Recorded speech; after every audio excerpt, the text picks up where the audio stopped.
Salut à toutes et à tous et bienvenue dans le monde de Tada, je suis Loïc et aujourd'hui une vidéo un petit peu blabla, un petit peu je vous parle, voilà, je vais pas vous conseiller de bouquins aujourd'hui mais je vais vous parler de trois auteurs et donc forcément de livres qui sont vus comme des auteurs cultes, alors en fait même pas de guillemets, juste comme des auteurs cultes mais que moi je n'ai pas apprécié, je vais vous expliquer pourquoi je n'ai pas apprécié, ça me permettra aussi de parler un petit peu de l'ambiance générale des lectures quand on tend vers des lectures un peu plus de niche, un peu plus, j'aime pas ce terme, mais un peu plus élitiste, un petit peu plus recherché, je pense qu'on pourrait dire ça comme ça, dans notre quête de lecture de manga.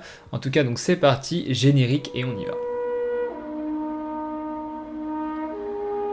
Le premier auteur, je suis désolé à tous les fans, notamment aux fans de Lady Snowblood, car oui, je n'aime pas trop Kazuo Kamimura. Pendant longtemps, j'ai essayé de découvrir des nouveaux mangas et de lire un petit peu les œuvres cultes, en fait. C'est pour ça que j'ai voulu faire cette vidéo aujourd'hui. Donc j'ai lu X ou Y œuvres, d'X ou Y auteurs plus ou moins vieux. Récemment, j'ai découvert donc Kazuo Koimura, notamment avec Lady Snowblood, mais également avec Lorsque nous vivions ensemble, et l'autre c'était, je notais juste là, Folle Passion. Donc je les avais à la médiathèque, j'ai emprunté donc quasiment à chaque fois l'intégralité, alors Lady Snowblood oui, mais pas les deux autres. J'aime beaucoup le cinéma de Tarantino et on m'avait dit tu verras Lady Snowblood, c'est un petit peu Kill Bill pardon, et tu vas kiffer.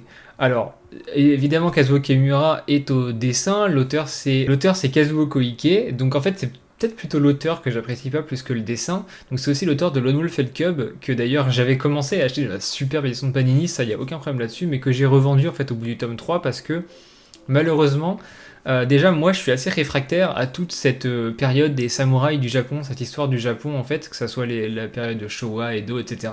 Je suis pas extra fan en fait, même Sido qui est un peu différent, j'ai pas trop aimé, Vagabond bah pareil, j'ai trouvé ça, à part le dessin, en fait c'est le dessin qui me fait continuer à chaque fois plus que l'histoire, sauf que bah moi je lis des bouquins et des mangas pour les scénarios, pour l'histoire. Moi, ce qui me plaît dans un Eden, par exemple, c'est le scénario. Ce qui me plaît, alors bon, ok, dans le cas de Blame, par exemple, c'est le dessin qui a vraiment marqué, mais globalement, c'est l'histoire qui me plaît, c'est l'univers. Et j'avoue que je suis un peu réfractaire à ce délire Japon, à moitié féodal, des années bah, du coup 1200 à 1700. Je suis pas ultra fan.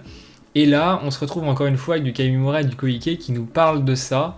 Et j'avoue que ça m'a un peu dérangé. Également, le rythme un peu épisodique, pour ceux qui lisent, vous voyez très certainement de quoi je veux parler. Chacun des chapitres, c'est un épisode en fait. Il y a un début, un développement et une fin. Chaque chapitre traite quelque chose. Dans le cas de Lone Wolf and Cub, c'était souvent un daimyo, puis il y avait un problème avec le daimyo, puis du coup le père et son gamin venaient régler la situation ou se retrouver dans la situation et du coup s'en sortaient. Là, Kamimura, c'est à peu près la même chose. Lady Snowblood, je parle évidemment de Lady Snowblood là, ça va être des espèces de petites missions. Donc, à part le chapitre 3-4 qui parle du passé du coup de l'héroïne, pareil, ça va être des missions, ça va être des assassinats, etc. Alors, c'est très sanglant, mais je sais pas, il y a une ambiance un peu bizarre qui se dégage de ce genre de récit, un peu figé. En fait, je pense que les mangas que vous verrez avec les deux autres auteurs de ce temps-là étaient un peu figés et je pense que moi, ça me gêne. Voilà, je pense que c'était important de le dire et de faire cette vidéo. Je sais qu'il y en a plein qui vont criser, mais je trouve ça cool de parler aussi de ce qu'on n'aime pas. Et dans ce cas-là, c'est des auteurs qui sont vus comme des auteurs cultes. Kamimura, il a une notoriété de fou, Koike, il a une notoriété de ouf aussi, les auteurs qu'on verra après également. Et moi, c'est des récits qui m'ont pas transporté. Et malgré le fait que j'ai envie de me cultiver, je voyais une vidéo l'autre jour d'un youtubeur qui parlait de l'état du YouTube game, quelque chose comme ça. Enfin, j'ai pas trop compris. Je me considère pas spécialement dedans, vu que ça fait très peu de temps que je fais des vidéos. Mais il disait que les gens manquaient de curiosité.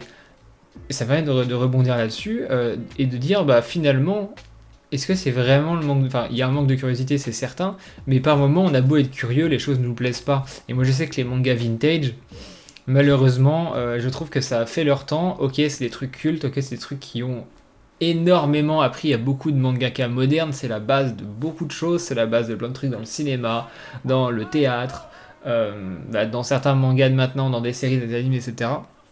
Mais je sais pas, je trouve que Malheureusement, ça a un peu mal vieilli, ce qui me fait du coup vous parler du deuxième auteur que je n'apprécie pas spécialement, c'est notre cher Kazuo Umezu. Alors j'ai lu Orochi, Je suis Shingo, et j'avais commencé l'école emportée, je crois, et je n'ai pas continué malheureusement. En fait, alors là on va parler d'autre chose pour cet auteur-là, qui est très particulier, c'est qu'il a déjà des expressions faciales qui sont comme ça. Tous les persos ont cette tronche-là en permanence, et quand ils sont fixes, ils sont voilà, comme ça. Et en fait, je trouve que dans les expressions faciales, alors je sais, c'est un autre temps, c'est de l'horreur vintage, etc. Mais voilà, en fait, c'est bizarre d'avoir des personnages qui ont des expressions aussi figées. Récemment, j'avais lu du Chisakobe et Tokyo Kaido de Minetaro Mochizuki, et je trouve que Minetaro Mochizuki a lui aussi des persos qui sont très figés. Alors, c'est un autre style de visage figé. Mais là aussi, ça m'avait dérangé en fait. J'ai l'impression que tout le reste était bien dessiné, etc. Et pour les visages, en fait, ça donne cette impression que l'auteur, c'est une impression encore une fois, hein, mais n'a pas envie de dessiner des visages, n'a pas envie de dessiner les émotions et reprend les quatre mêmes. En fait, on a l'impression d'avoir un visage vierge. Il a une banque d'images prédéfinies et en fait, il met donc la tronche du visage à chaque fois. Et j'ai trouvé ça un petit peu dommage. L'autre chose qui m'a dérangé chez Omeds, c'est son découpage. Ça va faire criser encore une fois, mais le découpage avec plein de cases, en fait plein de petites cases, un petit peu comme dans les journaux. Vous voyez, en Europe on a ça, on a les anciens journaux avaient des cases de BD à la fin, et c'est des cases du coup carrées qui se répétaient fois, donc en général c'était 4 ou 6. Là c'est pareil pour Oumed, souvent c'est des cases c'est des pages avec 2, 2, 2, et il passe à la page d'après, 2, 2, 2, etc. Et moi, ça m'a dérangé parce que je trouve pas ça du tout fluide en fait. Déjà, ça contraint et ça restreint les pages. Je trouve que du coup, on a l'impression d'être enfermé dans la page, dans la narration, tout le long des récits qu'il nous propose.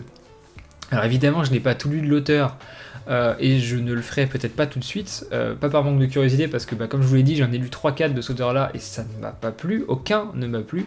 Donc naturellement, je vais pas avoir envie de dépenser de l'argent ou de faire l'effort de passer du temps à lire d'autres choses, je le ferai sûrement plus tard, mais là actuellement, c'est pas du tout dans mes priorités. Par contre, si un des auteurs que j'ai cité dans cette vidéo, vous avez vraiment un récit qui vous a accroché au possible et qui vous pensez pourrait me plaire, n'hésitez pas à me le proposer en commentaire. Je me ferai un plaisir d'essayer de le lire évidemment, si loin la médiathèque ou autre. Ensuite de ça, je l'ai dit, Umeds, c'est un auteur vintage, donc le style est 13 années 60. En fait, c'est un style qui est daté, et pour moi qui suis assez jeune, on va pas se mentir, je trouve que ça a mal vieilli. Voilà, on arrive à un moment donné où quand je lis du comics, de la bande dessinée moderne ou du manga moderne, j'arrive avec des œuvres donc, qui ont du tramage, du dessin, la grosseur des traits, le style graphique, etc. de cette époque-là. J'ai du mal, peut-être parce que j'ai grandi aussi à une période où c'était... je sais pas si c'est le bon terme, mais pour moi c'était un petit peu l'âge d'or du manga, d'aventure et de baston. Moi j'ai commencé les mangas en 2003, 2004, quelque chose comme ça. C'était Blazer Drive, Satan 666, Naruto, Shaman King, Get Bakers, etc. En fait, j'avais très peu accès à d'autres choses que ça. Donc pour moi, le manga, c'était les visages un petit peu triangulaires, le découpage en S, parce que moi, ce que j'appelle le découpage en S, donc avec l'action qui fait une espèce de vague, donc où on suit très très rapidement ce qui se passe sur les pages, et là où Umezu, c'était pas ça. Donc moi, forcément, ça m'a un petit peu freiné. J'en ai essayé plusieurs, évidemment. Celui qui m'a peut-être le plus plu, c'était Je suis Shingo, pour son côté un petit peu science-fiction. Maintenant, encore une fois, c'est la science-fiction de cette époque-là. Donc, on avait les seuls confrères auteurs de l'époque, c'était les Asimov, c'était les Herbert, c'était les Gibson, etc., les Orwell. Donc, forcément, c'était la naissance un petit peu de la nouvelle SF. Ce que moi j'apprécie beaucoup de la science-fiction, c'est la science-fiction moderne, ça va être l'anticipation, ça va être l'Uchronie, ça va être le cyberpunk, etc. Qui sont des genres qui ont vraiment explosé en fait vers les années 90. Concrètement, il y en avait déjà avant, évidemment, je pense à 1984, le plus connu, qui est de l'anticipation, etc. Mais ça a vraiment, pour moi, pété à partir des années 90, et c'est là qu'on a eu le plus de choses exceptionnelles. Alors, on a eu des choses exceptionnelles avant, moi je suis un très grand fan de la saga des Fondations et du cycle des robots d'Asimov, mais il faut reconnaître que si on n'est pas vraiment fan de SF, même aujourd'hui, faut faire un petit effort pour rentrer dedans, quoi. La preuve en est que le film Dune n'a pas à réadapter le bouquin, mais l'a un petit peu modernisé. Pareil pour les nouvelles adaptations de 1984, c'est un petit peu modernisé, etc. On se détache un petit peu de certaines époques, et je trouve que malheureusement, Umezu, dans sa narration et sa façon de dessiner, ça reste on sent que ça reste un auteur qui a quelques années, quoi. Et on va passer au troisième auteur culte que moi je n'apprécie pas spécialement. Alors je vais pas dire que c'est de la merde, au contraire. Je trouve que Umezu notamment a amené une narration qui est un petit peu particulière dans le manga horreur, et je pense que des personnes comme Junji Ito s'en sont énormément inspirés, que ça soit au niveau des jeux de déformation des corps notamment. Je pense que Umezu a vraiment inspiré une énorme vague d'auteurs. Évidemment, il n'y a pas que lui qui a inspiré.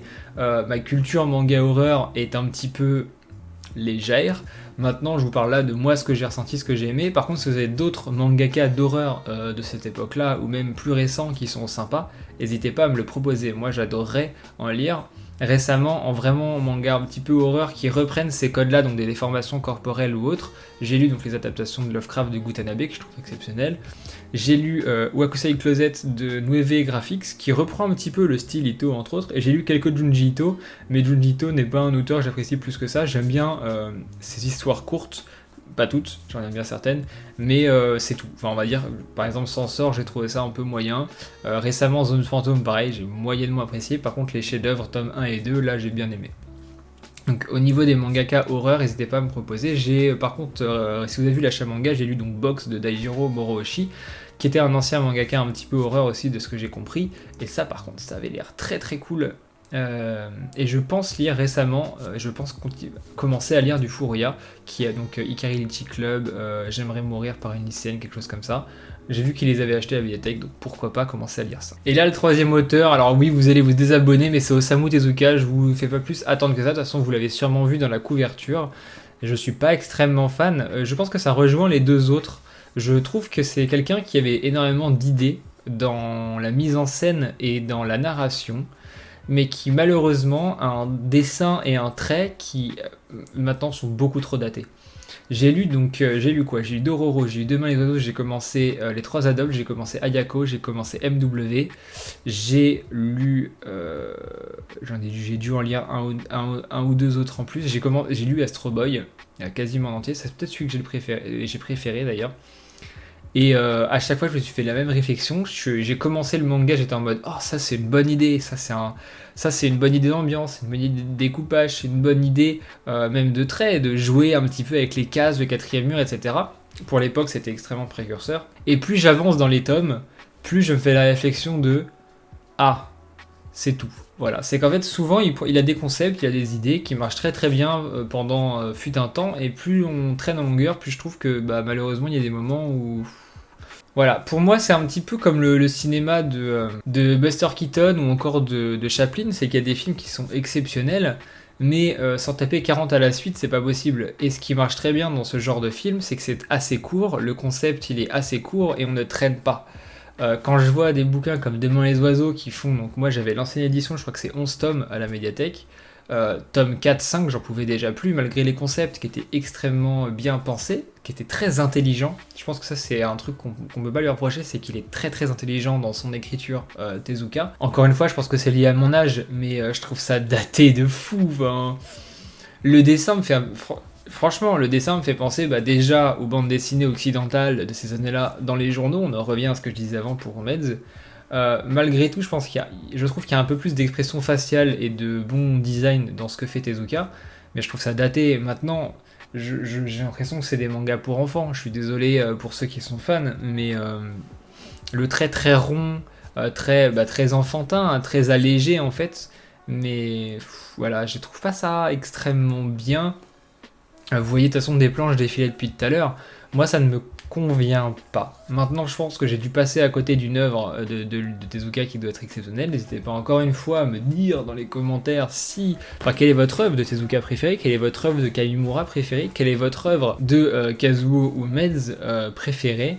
Mais voilà, moi, c'est trois auteurs qui j'ai testé, j'ai été curieux et ça ne m'a pas plu, ce qui m'amène à mon quatrième point. Donc le quatrième point, c'est un petit peu le point réaction à chaud, vlog, etc. sur tout ce qui se passe en ce moment quand on parle des mangas mainstream, des mangas de niche, etc. et des réflexions que je peux me faire dessus. Donc très rapidement, moi mon avis, c'est que effectivement il y a un énorme manque de curiosité de la part des lecteurs. Maintenant, il faut aussi prendre en compte certaines choses. Je pense que les personnes qui lisent des mangas de niche sont des personnes qui sont un peu plus âgées que les lecteurs qu'on peut voir partout. Par ça, j'entends que la grosse moyenne des lecteurs qui s'expriment ou qu'on voit, que ce soit sur YouTube ou autre, sont des assez jeunes, donc entre 14 et je pense 25 ans. Alors c'est pas du tout représentatif parce que je pense qu'en termes de lecture de manga c'est à peu près linéaire. Je pense qu'il y a autant de personnes de 20 ans que de personnes de 40 ans qui lisent des mangas, vu que je crois que c'était Orion Manga qui en parlait. Il disait les personnes de 20 ans elles arrivent aux études sup, elles arrêtent de lire des mangas et passent à autre chose. Là c'est un petit peu la mode pour eux mais ils vont arrêter. Par contre les adultes eux continuent d'en lire s'ils en lisaient déjà avant. Donc je pense qu'effectivement il y a un énorme manque de curiosité. Il y aurait du travail à faire, c'est pour ça que je fais ce genre de vidéo, c'est que je sais que dans ma communauté, j'ai des gens qui sont de mon âge, qui découvrent un petit peu un autre style de manga, donc peut-être que ça peut vous intéresser, Kaimura, Umeds, Tezuka, etc. C'est des trucs qu'il faut tester.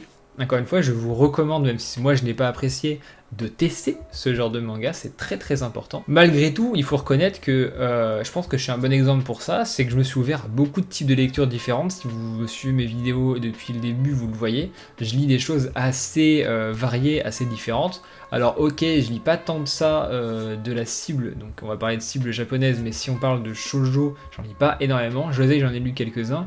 J'avoue que le shoujo c'est pas une cible éditoriale qui m'a beaucoup attiré, j'en ai lu quelques-uns forcément, des enfants de la baleine, des nanas, j'en passe et des meilleurs, mais voilà, c'est pas un style qui me marque plus que ça, et je pense que le manga vintage également n'est pas un style qui me marque plus que ça. Maintenant il faut avoir la curiosité d'y aller. Et il faut aussi prendre en compte, donc là je m'adresse principalement aux personnes un peu plus âgées qui lisent des mangas depuis très longtemps, que pour la jeune génération, pour les gens de mon âge, même si on lit beaucoup de choses et qu'on est curieux, il y a forcément des auteurs qui vont pas nous marquer. Moi je prends l'exemple de Atsushi Kaneko ou de Tutomunie, c'est des auteurs que moi je trouve exceptionnels, mais faut dire ce qui est. Si c'est de niche, c'est peut-être qu'il y a une raison. Je pense que le dessin de Nie, ou du moins son scénario, est tellement lunaire que pour les gens qui veulent de l'action en veux-tu en voilà, ça marchera pas. Pour ceux qui veulent se diriger vers du josei ou du seinen, donc des choses peut-être un peu plus tranche de vie, un peu plus psychologiques, etc., ça ne marchera pas non plus. Et c'est pareil pour Kaneko qui a un style très BD américaine entre autres. C'est comme ça, il y a des auteurs qui ne marcheront pas, et je pense que ces auteurs-là, donc ceux que j'ai cités et d'autres qui sont un peu plus vintage, malheureusement aujourd'hui, le cœur de cible n'est pas du tout notre génération, et c'est des auteurs qui d'un certain côté ont un peu vieilli. Heureusement, il faut continuer à les produire, à les sortir, à les éditer. Je pense qu'il ne faut pas que ça tombe dans l'oubli. Au contraire, ça ne tombera d'ailleurs jamais dans l'oubli. C'est beaucoup trop culte pour que ça le soit. Il y aura toujours des gens qui vont en lire. Mais je pense que pour des gens de mon âge, ça ne marchera pas. Maintenant, ça se trouve, dans 20 ans, je vais les relire et je vais être en mode... C'est vrai que c'était pas mal quand même. Ça se trouve, on n'en sait rien. En tout cas, voilà, c'était à peu près tout pour cette vidéo. Merci à tous d'avoir regardé cette vidéo. N'hésitez pas donc à me soutenir sur le Patreon si vous voulez, à vous abonner, liker, commenter. Et dites-moi évidemment en commentaire vos auteurs que vous n'appréciez pas, qui sont cultes. Donc attention, c'est très important, parlez-moi de vos auteurs cultes. Donc par exemple, si vous me parlez... je prends un manga au hasard. Voilà, à côté de moi j'ai des BL Métamorphoses, donc c'est écrit par Kaori Tsurutani. Me dites pas je n'aime pas ce qu'elle fait. Voilà, et on a sûrement qu'un seul manga d'elle ou de lui en France. Vous pouvez pas dire c'est un auteur culte. Voilà. Pareil pour tout ce qui est Koei Horikoshi ou autre, c'est pas spécialement culte, mais si vous avez des auteurs cultes que vous n'avez pas appréciés, n'hésitez pas à me dire en commentaire, je me ferai un plaisir d'en discuter. En tout cas, voilà, c'était Tada. On se retrouve très rapidement sur de case en case ou autre pour plus d'épisodes. Et moi, je vous dis bon week-end, bonne semaine, à la prochaine. Ciao.